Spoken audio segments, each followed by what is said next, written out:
Stave 3, the second of the three spirits. Awakening in the middle of a prodigiously tough snore, and sitting up in bed to get his thoughts together, Scrooge had no occasion to be told the bell was again upon the stroke of 1. He felt that he was restored to consciousness in the right nick of time, for the especial purpose of holding a conference with the second messenger dispatched to him through Jacob Marley's intervention. But finding that he turned uncomfortably cold when he began to wonder which of his curtains this new spectre would draw back, he put them every one aside with his own hands, and, lying down again, established a sharp lookout all around the bed, for he wished to challenge the spirit on the moment of its appearance, and did not wish to be taken by surprise and made nervous. Now, being prepared for almost anything, he was not by any means prepared for nothing, and consequently, when the bell struck 1 and no shape appeared, he was taken with a violent trembling fit. 5 minutes, 10 minutes, a quarter of an hour went by, yet nothing came. All this time he lay upon his bed, the very core and center of a blaze of ruddy light, which streamed upon it when the clock proclaimed the hour, and which, being only light, was more alarming than a dozen ghosts, as he was powerless to make out what it meant. At last, however, he began to think, as you or I would have thought at first, for it is always the person not in the predicament who knows what ought to have been done in it, and would unquestionably have done it too. At last, I say, he began to think that the source and secret of this ghostly light might be in the adjoining room, from whence on further tracing it seemed to shine. This idea taking full possession of his mind, he got up, softly, and shuffled in his slippers to the door.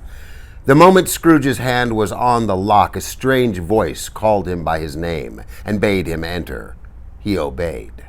It was his own room, there was no doubt about that, but it had undergone a surprising transformation. The walls and ceiling were so hung with living green that it looked a perfect grove, from every part of which bright gleaming berries glistened. The crisp leaves of holly, mistletoe, and ivy reflected back the light, as if so many little mirrors had been scattered there, and such a mighty blaze went roaring up the chimney as that dull petrification of a hearth had never known in Scrooge's time, or Marley's, or for many and many a winter season gone. Heaped upon the floor to form a kind of throne were turkeys, geese, game, poultry, brawn, great joints of meat, suckling pigs, long wreaths of sausages, mince pies, plum puddings, barrels of oyster, red-hot chestnuts, cherry-cheeked apples, juicy oranges, luscious pears, immense twelfth cakes, and seething bowls of punch that made the chamber dim with their delicious steam. In easy state upon this couch there sat a jolly giant, glorious to see, who bore a glowing torch in a shape not unlike Plenty's horn, and held it up, high up, to shed its light on Scrooge as he came peeping round the door. "Come in!" exclaimed the ghost. "Come in, and know me better, man!" Scrooge entered timidly, and hung his head before the spirit. He was not the dogged Scrooge he had been, and though the spirit's eyes were clear and kind, he did not like to meet them. "I am the ghost of Christmas present," said the spirit. "Look upon me." Scrooge reverently did so. It was clothed in one simple deep green robe, or mantle, bordered with white fur. Its feet, observable beneath the ample folds of the garment, were bare, and on its head it wore no other covering than a holly wreath, set here and there with shining icicles. Its dark brown curls were long and free as its genial face. Its sparkling eyes, its open hand, its cheery voice, its unconstrained demeanor, and its joyful air. Girded round its middle was an antique scabbard, but no sword in it, and the ancient sheath was eaten up with rust. "You have never seen the like of me before," exclaimed the spirit. "Never," Scrooge made to answer it. "Have never walked forth with the younger members of my family, meaning, for I am very young, my elder brothers born in these later years?" pursued the phantom. "I don't think I have," said Scrooge. "I'm afraid I have not. Have you had very many brothers, spirit?" "More than 1,800, said the ghost. "A tremendous family to provide for," muttered Scrooge. The ghost of Christmas present rose. "Spirit," said Scrooge submissively, "conduct me where you will. I went forth last night on compulsion, and I learned a lesson which is working now. Tonight, if you have aught to teach me, let me profit by it." "Touch my robe." Scrooge did as he was told, and held it fast. Holly, mistletoe, red berries, ivy, turkey, geese, game, poultry, brawn, meat, pigs, sausages, oysters, pies, puddings, fruit, and punch all vanished instantly. So did the room, the fire, the ruddy glow, the hour of night, and they stood in the city streets on a Christmas morning, where, for the weather was severe, the people made a rough but brisk and not unpleasant kind of music, in scraping the snow from the pavement in front of their dwellings, and from the tops of their houses, whence it was mad to delight the boys to see it come plumping down into the road below, and splitting into artificial little snowstorms. The house fronts looked black enough, and the windows blacker, contrasting with the smooth white sheet of snow upon the roofs, and with the dirtier snow upon the ground, which last deposit had been plowed up in deep furrows by the heavy wheels of carts and wagons, furrows that crossed and recrossed each other hundreds of times where the great streets branched off and made intricate channels, hard to trace in the thick yellow mud and icy water. The sky was gloomy, and the shortest streets were choked up with a dingy mist, half thawed, half frozen.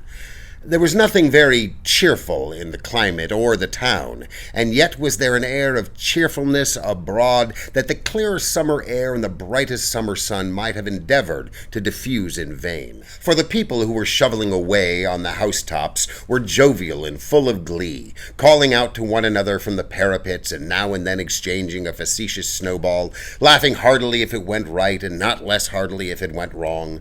The poulterers' shops were still half open, and the fruiterers were radiant in their glory. There were great round pot-bellied baskets of chestnuts, shaped like the waistcoats of jolly old gentlemen. There were ruddy, brown-faced, broad-girthed Spanish onions, shining in the fatness of their growth like Spanish friars. There were pears and apples clustered high in blooming pyramids. There were bunches of grapes made in the shopkeeper's benevolence to dangle from conspicuous hooks that people's mouths might water gratis as they passed.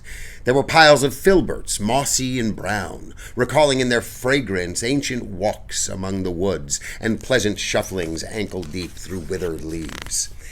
But soon the steeples called good people all to church and chapel, and away they came, flicking through the streets in their best clothes and with their gayest faces. And at the same time there emerged from scores of by-streets, lanes, and nameless turnings innumerable people, carrying their dinners to the bakers' shops. The sight of these poor revelers appeared to interest the spirit very much, for he stood with Scrooge beside him in a baker's doorway, and, taking off the covers as their bearers passed, sprinkled incense on their dinners from his torch. And it was a very uncommon kind of torch, for once or twice there were angry words between some dinner carriers who had jostled each other. He shed a few drops of water on them from it, and their good humor was restored directly, for they said it was a shame to quarrel upon Christmas Day. And so it was. God love it, so it was. "Is there a peculiar flavor in what you sprinkle from your torch?" asked Scrooge. "There is. My own." "Would it apply to any kind of dinner on this day?" asked Scrooge. "To any kindly given, to the poor one most." They went on, invisible as they had been before, into the suburbs of the town. It was a remarkable quality of the ghost that, notwithstanding his gigantic size, he could accommodate himself to any place with ease, and that he stood beneath a low roof quite as gracefully and like a supernatural creature as it was possible he could have done in any lofty hall.